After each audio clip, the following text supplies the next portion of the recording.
Hello everyone, আমি শিল্পা। আমার একটা নতুন ব্লগে তোমাদের সবাইকে স্বাগত। আশা করি তোমরা সবাই খুব ভালো আছো আর আমিও খুব ভালো আছি। আর আমি এতক্ষণ এই বুকটা পড়ছিলাম, আমার একটু ইচ্ছা হলো আজকে হঠাৎ করেই যে এই বুকটা একটু পড়ি। তো এখন তো যেতে হবে লাঞ্চের প্রিপারেশন করতে। তো চলো রান্নাঘর থেকেই ব্লগটা স্টার্ট করি। চলে এসেছি রান্নাঘরে। আর আজকে জানো তো একদমই ফাঁকিবাজি একটা রান্না করব ভেবেছি, কারণ ওয়েদারটাও আজকে সত্যিই ফাঁকিবাজি ওয়েদার।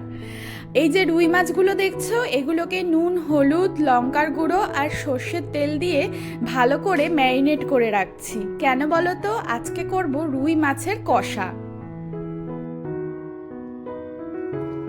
আর দীপ কিন্তু আগের দিন বাজার থেকে অল্প কটাই রুই মাছ এনেছিল। তাও দেখো আজকে রুই মাছ রান্না করার পরেও আরও কতগুলো রুই মাছ থেকে যাচ্ছে। আসলে দুপুরে যেহেতু আমি একা খাই আর রাতে দুজনে খাই, তার জন্য আমাদের একদমই কম মাছ ইউজ হয়।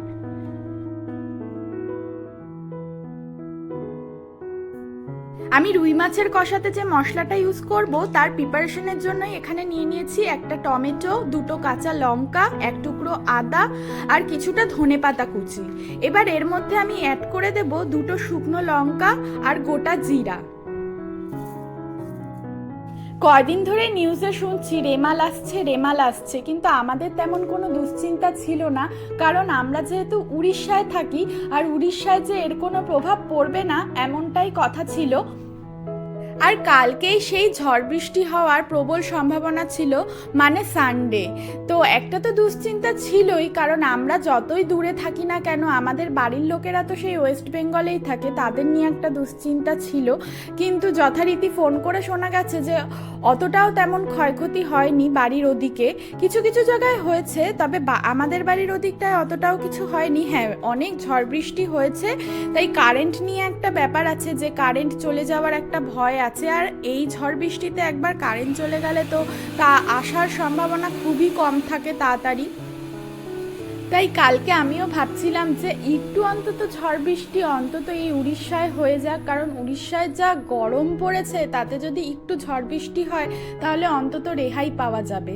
কালকে সকাল থেকে এমনি মোটামুটি রোদ ছিল, তো আমি ভাবছিলাম যে এখানে হয়তো ঝড় বৃষ্টি হবে না, কিন্তু আস্তে আস্তে যখন দুপুর গড়িয়ে বিকাল হচ্ছিল তখন দেখি আকাশটা মেঘলা মেঘলা হয়ে আসলো। দেখো এই মশলাটা কিন্তু অনেকটা সবুজ সবুজ হয়েছে, কেন বলো তো? কারণ ধনেপাতা দিয়েছি যেহেতু, তার জন্য। চলো এবার মাছগুলোকে চটপট কড়া করে তেলের মধ্যে ভেজে নিই। আমরা যেদিনই মাছ আনতে যাই না কেন সেদিন ভাবি যে হয়তো অন্য রকমের কিছু মাছ নিয়ে আসবো, কিন্তু যখনই মাছ কিনতে চাই সেই প্রত্যেক বারের মতো রুই কাতলা ছাড়া আর কোনো ভালো মাছই আমরা পাই না। মানে এখানে মাছের ভ্যারাইটি পাওয়া যায় না, কিংবা আমরা ঠিক টাইমে যেতে পারি না, আমি আজও অবধি সেটা বুঝতে পারলাম না। হ্যাঁ, তবে কিছু কিছু বাঙালি দোকান আছে, সেখানে মাছের বিভিন্ন ভ্যারাইটি রাখে। যেমন আমরা যেই দোকান থেকে বিশেষ করে মাছ নিয়ে আসি সেই দোকানের দাদা কিন্তু বাঙালি, তো ওনার কাছে অনেক রকমের মাছ পাওয়া যায়। তো সেই দাদা না বসলে আমরা মাছ নেওয়ার সাহসও পাই না।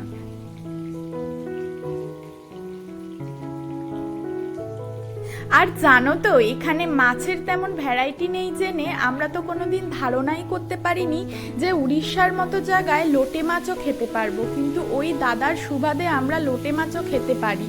কারণ ওই দাদা আমাদের জন্য স্পেশালি লোটে মাছ নিয়ে আসে, মানে শুধুমাত্র আমাদের জন্য না, আমাদের মতো এরকম অনেকেই আছে যারা বাঙালি, যারা লোটে মাছ খেতে ভালোবাসে, তাদের জন্য লোটে মাছ নিয়ে আসে। তো আমরা ওখান থেকেই লোটে মাছ এনে খাই, আর লোটে মাছ তো সবার ফেভারিট।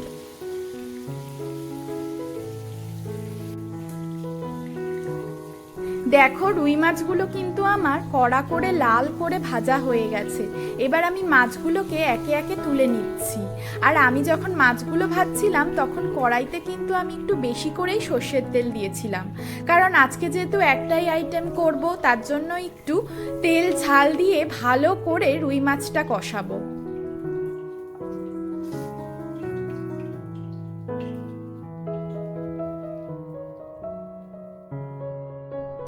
এবার আমি সেই তেলের মধ্যেই একটু হলুদ গুঁড়ো দিয়ে দেব আর একটু লঙ্কার গুঁড়ো দিয়ে দেব। কেন বলো তো? কারণ যাতে একটু কালারটা ভালো আসে। এই প্রসেসটা আমি কিন্তু আগে কোনো দিন ট্রাই করিনি, এই ফার্স্ট টাইম ট্রাই করছি, তাও আবার ইউটিউব দেখে শিখে। আমি মোস্টলি রান্নাগুলো না ইউটিউব দেখে শিখেই রান্না করি। কালকে জানো তো মানে সানডে বিকালবেলার দিকে দেখি হঠাৎ করে ঝড় হলো, তারপর ঝমঝমিয়ে বৃষ্টি নামলো। হ্যাঁ, তবে আমাদের ওদিককার মতো অতটাও ঝড় বৃষ্টি হয়নি, কিন্তু ততটাই ঝড় বৃষ্টি হয়েছে যতটা হলে আমাদের পরিবেশটা পুরোটা ঠান্ডা হয়ে যায়, এবং সেটাই হয়েছিল। তো কালকে রাত তার জন্য ভেবেছিলাম খিচুড়ি বানাবো, তো খিচুড়ি বানিয়েছিলাম কিন্তু অনেকটা খিচুড়ি হয়ে গেছিল। তো আমরা দুজন খেয়েও সেটা শেষ করতে পারিনি, অল্প কিছু খিচুড়ি রয়েই গেছে আজকের জন্য। তো ভাবলাম আজকের লাঞ্চের প্রিপারেশনে খিচুড়ি আর রুই মাছের কষা বেশ ভালোই জমে যাবে। আর আজকে সকাল থেকেই দেখছি আকাশটা কেমন মেঘলা করে আছে, বৃষ্টি নামবে নামবে ভাব, কিন্তু বৃষ্টি কিন্তু এখনো হয়নি। আর সিরিয়াসলি বলছি, আজকে সকাল থেকে না আমার কোনো কাজ করতে ইচ্ছাও করছে না। সকালবেলা দীপ অফিস চলে যাওয়ার পর আমার তো আরও ল্যাদ লাগছে, মানে আকাশটাও না ভীষণই ল্যাদখোর একটা আকাশ, তো দেখে আমারও ল্যাদ লাগছে। তার জন্য সকালবেলায় উঠে আমি জাস্ট ব্রেকফাস্টটা করে ওই বইটা নিয়ে বসে গেছিলাম, কিছুক্ষণ পড়ছিলাম, আকাশটা দেখছিলাম, ফোন ঘাঁটছিলাম। এই করতে করতে ভাবলাম না, এবার আমাকে স্নান টান করে লাঞ্চের প্রিপারেশনটা তো করতেই হবে। আর কি বলতো, দুপুরবেলা একার জন্য না লাঞ্চ বানাতে মাঝে মাঝে ইচ্ছাও করে না। আমি তো এর জন্য মেনলি রান্না করি রাতে। লাঞ্চের প্রিপারেশনে মাঝে মধ্যে কিন্তু আমি ফাঁকি মেরেই দিই।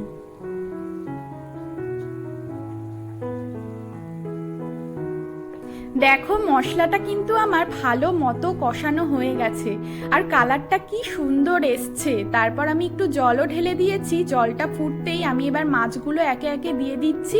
মাছগুলো দিয়ে ভালো করে ঢাকা দিয়ে রেখে কিছুক্ষণ ফোটালেই কিন্তু আমার রুই মাছের কষাটা রেডি হয়ে যাবে।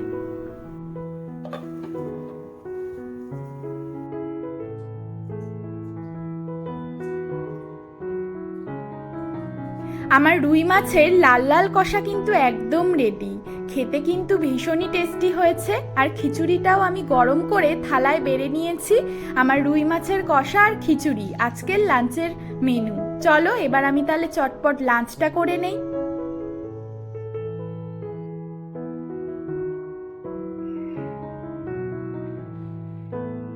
লাঞ্চ কমপ্লিট করতে না করতেই আমার একটা কল আসলো, ডেলিভারি বয়ের কল। আমার একটা পার্সেল ছিল, সেটাই আজকে ডেলিভার করতে আসছে। তো দাদা বলল একটু ব্যালকনিতে এসে দাঁড়াতে, তাহলে ওনার বুঝতে সুবিধা হবে। তো আমি তার জন্যই চলে এসেছি ব্যালকনিতে। আর এসে দেখি আকাশে কি মেঘ করে আছে, মেঘটা এখনো কমেনি, না হচ্ছে বৃষ্টি না হচ্ছে কিছু। আর দেখো এগুলো কিন্তু আমার লঙ্কার সেই চারা গাছগুলো, কি সুন্দর তরতাজা হয়ে উঠেছে। আসলে বৃষ্টির জল যত পাচ্ছে গাছগুলো তত তরতাজা হয়ে উঠছে।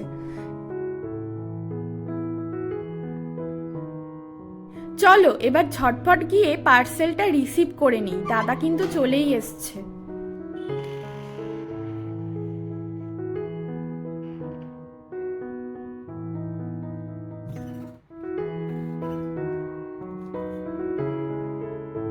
চলো এবার পার্সেলটা ওপেন করা যাক। আমি মিশো থেকে কিছুদিন আগে অর্ডার করেছিলাম এই হোম ডেকরের আইটেমগুলো। অ্যাকচুয়ালি আমার এখন ঘর সাজাতে এত ভালো লাগে, এর জন্য আমি খালি অনলাইনে খুঁজতে থাকি কি কেনা যায়, কি দিয়ে ঘর সাজানো যায়। এই জন্য আমি এগুলো অর্ডার করে ফেললাম। আর মিশোতে না ভীষণই রিজনেবল প্রাইসে এগুলো পাওয়া যাচ্ছিল, তাই আমিও আর দেরি করিনি। আর এর মধ্যে আছে 4টে আর্টিফিশিয়াল প্ল্যান্টস, যেগুলো সাইজে এবং লুকসের দিক থেকে ভীষণই কিউট।